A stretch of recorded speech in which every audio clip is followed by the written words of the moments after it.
Bapak-bapak, saudara-saudara yang terkasih.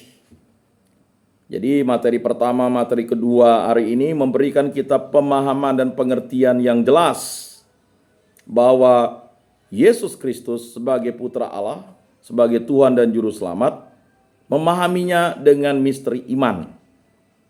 Ya. Yang namanya misteri iman hanya bisa dipahami kalau kita mau membaca buku iman kita, yaitu kitab suci. Ya.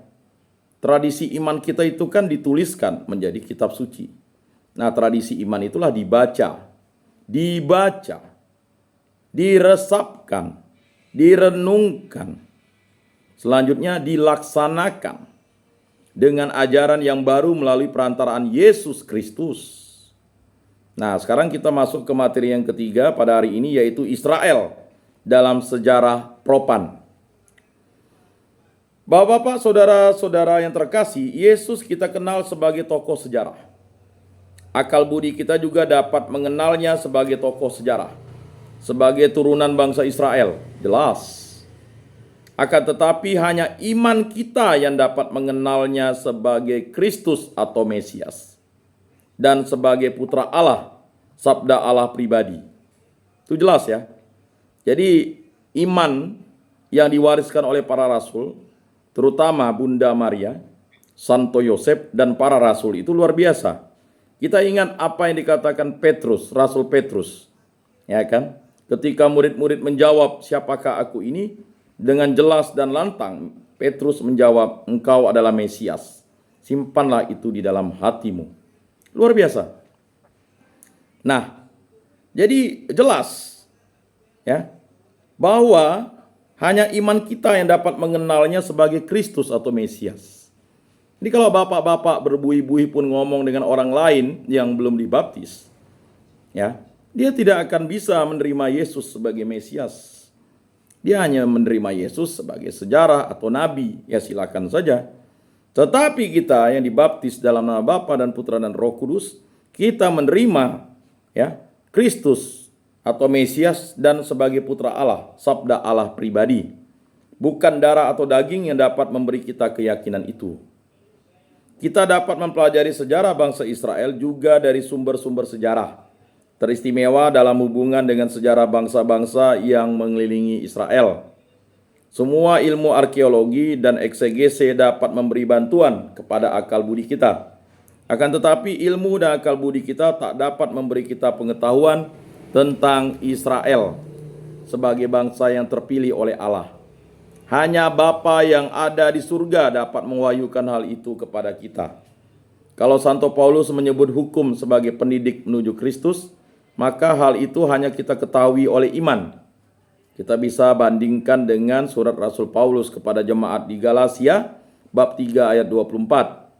Sebagaimana ada gunanya menyelidiki unsur sejarah dalam kehidupan Yesus, demikian pula ada gunanya menyelidiki unsur sejarah dalam bangsa Israel. Sebab di situ terletak pokok dan akar dari Yesus sendiri. Jadi bapak-bapak, saudara-saudari yang terkasih, garis besar sejarah Israel telah kita bicarakan dalam hubungan dengan kitab suci Perjanjian Lama. Israel adalah sebuah bangsa kecil yang sejarahnya ditentukan oleh letaknya di antara dua kerajaan besar, yakni kerajaan Mesopotamia di sebelah utara dan kerajaan Mesir di sebelah selatan. Tambahan pula, letaknya di antara bangsa-bangsa kecil lainnya menjadi faktor penting untuk membentuk sejarah Israel.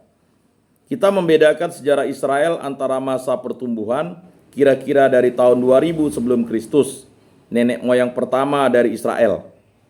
Dan itulah masa di mana golongan-golongan Ibrani menjadi bangsa. Puncak kebesaran masa ini adalah kerajaan Daud dan Salomo. Maka kebesarannya itu adalah hubungannya dengan kenyataan bahwa di Mesir dan di Mesopotamia sekitar tahun 1000 sebelum Kristus tak terdapat suatu kerajaan yang kuat yang dapat mengganggu kegiatan bangsa Israel. Dari tahun 1000 sebelum Kristus sampai tahun 70 sesudah Kristus merupakan masa keruntuhan sampai pembinasaan kota Yerusalem oleh Tiberius dengan tentara Roma. Hanya masa Makabe sekitar tahun 160 sampai 60 sebelum Kristus merupakan suatu masa kebesaran yang singkat dan sementara. Bapak-bapak, saudara-saudara yang terkasih, sekitar tahun 2000 sebelum Kristus ada banyak suku yang berkelana di antara Mesopotamia dan Mesir, sesuai dengan kebutuhan mencari padang rumput bagi hewan. Mereka berkali-kali berpindah tempat. Mereka berdagang dengan penduduk kota dan dengan orang yang bertempat tetap yang bercocok tanam. Tanah Mesir sering menjadi tempat tujuan mereka, terutama dikala dilanda kelaparan, sebab Mesir merupakan gudang gandum yang kaya. Kalau masa kekurangan makanan agak lama, orang-orang Ibrani untuk sementara waktu bekerja bagi orang Mesir untuk mendapat makanan. Ada kalanya bangsa-bangsa kelana itu memperoleh kekuasaan di Mesir. Malahan sepanjang abad ke-16, Mesir dikuasai oleh bangsa-bangsa kelana Semit, Hyksos. Berkaitan dengan hal itu, kita dapat mengerti latar belakang dari tradisi Yusuf, anak Yakub, diangkat menjadi ahli waris. Kalau dalam kitab suci dilukiskan seorang tokoh seperti Musa yang diberi pendidikan di Mesir, maka tradisi itu menjadi jelas oleh kejadian-kejadian sejarah yang pasti. Beberapa golongan Ibrani berangkat dari Mesir.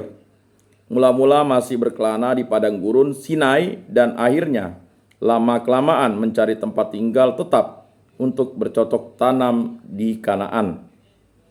Hal ini mungkin karena kekuasaan di Mesir kala itu berkurang, tak berkuasa lagi di Kanaan. Beberapa bangsa lain masuk dari Laut Pertengahan, diantaranya bangsa Filistin. Darinya diberi nama Palestina untuk daerah Kanaan. Nah ini ya. Suku-suku Ibrani selalu ditentang oleh bangsa-bangsa asli Kanaan dan oleh bangsa Filistin yang mempunyai kekuasaan utama di pesisir pantai. Suku-suku Ibrani menduduki suatu daerah di sebelah timur Sungai Yordan dan 3 daerah di sebelah barat. Mereka bercocok tanam di tempat itu. Golongan-golongan Ibrani harus belajar dari penduduk-penduduk asli di Kanaan mengenai bercocok tanam. Dengan cara bercocok tanam, mereka juga mengambil alih adat keagamaan dari penduduk Kanaan. Sebab cara bercocok tanam itu erat hubungannya dengan upacara kepercayaan terhadap dewa-dewa pertanian dan upacara-upacara yang harus memajukan pertanian. Itulah pokok pertentangan dari pihak nabi-nabi kemudian yang hendak menarik bangsanya dari upacara Baal menuju iman kepada Yahweh. Golongan-golongan Ibrani kurang tinggi pengetahuannya mengenai pertanian daripada bangsa-bangsa Kanaan. Malahan seluruh kebudayaan penduduk Kanaan jauh lebih tinggi. Juga mengenai cara bertempur, golongan Ibrani kurang maju dalam hal ini. Mereka belum mengenal kuda atau kereta tempur seperti bangsa Filistin. Demikian kita mengerti akan bunyi Mazmur bab 20 ayat 8. Orang ini memegahkan kereta dan orang itu memegahkan kuda. Tetapi kita bermegah dalam nama Tuhan Allah kita. Tradisi masa ini terdapat dalam kitab Hakim-Hakim. Bapak-bapak, saudara-saudara yang terkasih, masa persatuan suku-suku Ibrani terjadi sekitar tahun 1000 sebelum Kristus ya. Yang berhasil mengembleng suku-suku Ibrani di Kanaan menjadi satu bangsa dalam satu kerajaan, ialah Daud. Ia menjadikan Yerusalem menjadi ibu kota politis yang tampan letaknya di antara kedua golongan, yakni golongan utara dan golongan selatan. Di bawah Raja Salomo, Yerusalem menjadi ibu kota sebagai pusat agama. Jadi ada utara, ada selatan ya. Lewat pertempuran, Daud mengembangkan kerajaan Israel seluas-luasnya. Di bawah Salomo, Israel menikmati hasil pekerjaan Daud dan menjadi makmur. Akan tetapi justru karena Salomo dalam kemakmuran itu lupa daratan, hidup terlalu mewah, maka persatuan yang belum utuh benar itu mulai hancur. Sesudah itu mulailah fase kedua, yakni masa kejatuhan, masa perpecah-pecahan. Selama masa ini bangsa-bangsa yang besar masih lemah, tak dapat campur tangan. Karena Daud berhasil menempa suku-suku Israel menjadi satu, maka bangsa-bangsa yang kecil yang mengelilingi Israel dapat dikalahkan. Sesudah Salomo meninggal, suku-suku bangsa saling menentang, sehingga kerajaan Israel terbagi dua, yakni kerajaan Israel kerajaan utara. Nah, itu jelas ya. Kerajaan Israel, kerajaan utara. Dan kerajaan Yehuda, kerajaan selatan. Ya. Mereka saling berperang sehingga bangsa-bangsa kecil yang dikalahkan oleh Daud dapat memerdekakan diri. Segera timbul suatu kerajaan yakni Aram dengan ibu kotanya Damaskus yang bersaing dengan Israel dalam merebut kekuasaan. Kerajaan Mesir yang telah bertambah kuat merampas kerajaan Yehuda. Akan tetapi itu tidak bertahan lama karena Mesir segera pulang kembali. Ancaman dari pihak Assyria lebih berbahaya. Di abad ke-8 Israel masuk lalu harus berpajak kepada Assyria.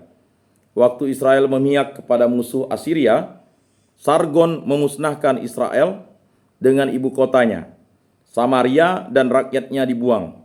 Sejak saat itu 10 suku Israel dari kerajaan utara hilang dari sejarah. Yehuda juga diserang oleh Assyria, lalu harus berpajak kepada Assyria. Akhirnya Assyria sendiri diserang oleh kerajaan Babilonia dan Media, sehingga Yehuda di bawah Raja Yosia dapat sedikit bernapas. Akan tetapi itu tidak bertahan lama. Necho dari Mesir yang berperang melawan Babilonia mulai masuk Yehuda. Nebukadnezar membinasakan Yehuda dan kota Yerusalem. Seluruh rakyatnya dibuang ke Babilonia. Dengan demikian hilanglah kerajaan Daud yang gilang gemilang itu. Nah, bapak-bapak, saudara-saudara yang terkasih, ya, kita jelaskan supaya jelas. Tinggal lagi sejarah Yehuda. Kerajaan Israel telah hilang dari sejarah. Tentang rakyatnya yang dibuang ke Assyria, tak ada sisa lagi. Tidaklah demikian dengan Yehuda. Rakyatnya yang terbuang itu mencari kekuatan dalam keyakinan perjanjiannya dengan Yahweh. Di kerajaan Babilonia mereka tinggal bersatu, yang akhirnya banyak di antara mereka menjadi makmur karena perdagangan. Mereka sibuk mempelajari buku-buku kuno, mereka berusaha menyelidiki hukum Taurat. Akhirnya Babilonia sendiri yang dalam bahaya karena bangsa-bangsa Media, Persia di bawah Sirus, jatuh ke dalam tangan Sirus pada tahun 539. Sirus mengizinkan orang Yehuda pulang ke negeri asal mereka. Dengan demikian berakhirlah zaman pembuangan orang Yehuda. Sekarang orang-orang Israel itu baru disebut orang Yahudi, dan diantaranya terdapat 3 golongan, yakni yang pertama golongan orang Yahudi yang kembali dari Babilonia ke Yudea. Yang kedua golongan orang Yahudi yang tidak mau kembali ke Yudea sebab mereka sudah merasa senang di negeri Babilonia, mereka tinggal di diaspora. Berikutnya yang ketiga golongan Yahudi lain yang juga tinggal di diaspora, yakni di Mesir, dan berpindah ke kota-kota lain seperti Roma, Korintus. Mereka menjadi alat penghubung antara dunia Yahudi dan dunia Yunani, yang kafir dan Helenis. Nah itu. Di Yudea, orang Yahudi yang baru kembali dibantu oleh kerajaan Persia mendirikan kembali kanisah yang lebih kecil. Ezra dan Nehemia mendirikan lagi benteng di Yerusalem dan membangun masyarakat baru atas dasar tradisi-tradisi lama. Zaman itu adalah zaman kesusastraan bagi Yehuda. Banyak kitab suci yang ada disadur kembali menurut bentuk dan tujuan baru. Buku-buku lain dikarang baru. Dalam abad keempat dan ketiga sebelum Kristus timbul kesulitan baru, yakni pertemuan Yudea dengan dunia Yunani. Dengan kebudayaan kafir yang lebih modern. Mulai Iskandar Agung yang meninggal tahun 323, Palestina berulang kali berpindah tangan antara kekuasaan Mesir, Ptolemeus, dan penyusul-penyusul Iskandar Agung, Diadok, kemudian Seleucides. Timbul reaksi hebat dari pihak yang hendak taat kepada tradisi agama nenek moyang. Reaksi itu kuat oleh kegiatan dari kaum Makabe. Bahkan mereka dapat memerdekakan Yudea menjadi sebuah kerajaan merdeka selama 100 tahun. Kira-kira tahun 160 sampai 60 sebelum Kristus. Sesudah perang saudara tahun 76 sampai 64 sebelum Kristus, Pompeius menduduki Yerusalem dan menjadikan Yudea suatu bagian dari provinsi Roma, yakni Syria. Atas nama Roma, Herodes Agung dari tahun 37 sampai tahun 4 sebelum Kristus dapat menguasai Yudea sebagai raja. Sesudah kematiannya wilayah itu dibagi atas 4 bagian, ya. Dari tahun 6 sampai 41 sesudah Kristus, Yudea, Samaria, dan Idumea berada di bawah kekuasaan seorang pengurus Romawi yang bergantung kepada wali negeri Romawi di Syria. Dari tahun 26 sampai 36 sesudah Kristus, Pilatus menjadi wali negeri Yudea. Pada waktu itu timbul pemberontakan terhadap Roma secara terus-menerus. Akhirnya pada tahun 70 sesudah Kristus, ketika pemberontakan hebat terjadi, Yerusalem dibinasakan oleh tentara Roma, dan dengan demikian Israel dan Yudea hilang sejarahnya. Demikian garis besar sejarah Israel sebagaimana kita ketahui dalam pandangan sejarah Propan. Jadi Bapak-bapak, saudara-saudara yang terkasih, materi ini ingin menjelaskan supaya paham. Jangan sampai kita sebagai orang Kristen tak paham, gagal paham, tidak memahami. Dan kita sering menarik-narik sejarah Israel itu, kita kait-kaitkan, ya. Kaitannya ya sebenarnya adalah kemuliaan Allah untuk menyelamatkan orang yang dipilih Allah. Nah, maka harus memuji dan memuliakan Allah. Maka dalam perjanjian baru, Allah yang menjadi manusia, dialah Yesus Kristus itu, dialah Allah Tuhan kita. Jadi kalau ada orang Kristen masih meragukan tentang kealahan Yesus, itu sama seperti orang Kristen yang tidak mau memiliki iman, apalagi harapan, apalagi mendekati kasih. Itu adalah orang yang sia-sia. Ya. Jadi kalau jadi pengikut Kristus itu tidak bisa menjawab siapakah Yesus, itu sama seperti tong kosong nyaring bunyinya. Ya. Sama seperti ya kata dalam tempurung. Sama seperti ya selumbar di seberang lautan nampak, balok di depan mata tidak nampak. Sama seperti gong yang menggerincing. Ya. Jadi kita sebagai orang Kristen, kalau tidak mewartakan Kristus, itu berarti kita adalah orang yang tong kosong nyaring bunyinya. Ngaku Kristen. Ya. Tapi tidak mau berdoa kepada Kristus, memuliakan Kristus, apalagi baca tentang surat cinta Kristus, yaitu kitab suci. Mengucapkan selamat Paskah pun tidak mau. Itulah namanya orang Kristen yang sia-sia, suam-suam kuku. Mutiara diberikan kepada dia, dia masukkan ke mulut anjing dan mulut babi. Dia bukan emas, mau ditempa sebagai emas murni dia tidak mau.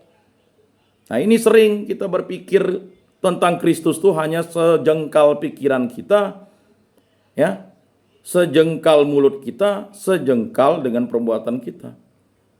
Maka kata Santo Paulus, hidup ada atau mati adalah keuntungan bagiku karena aku sudah hidup bersama Kristus. Kristus Yesuslah yang hidup di dalam diriku. Nah, jadi memahami sejarah itu harus memahami ya bahwa kita dipilih Kristus. Nah, semoga bisa memahami dan bermakna dalam hidup kita.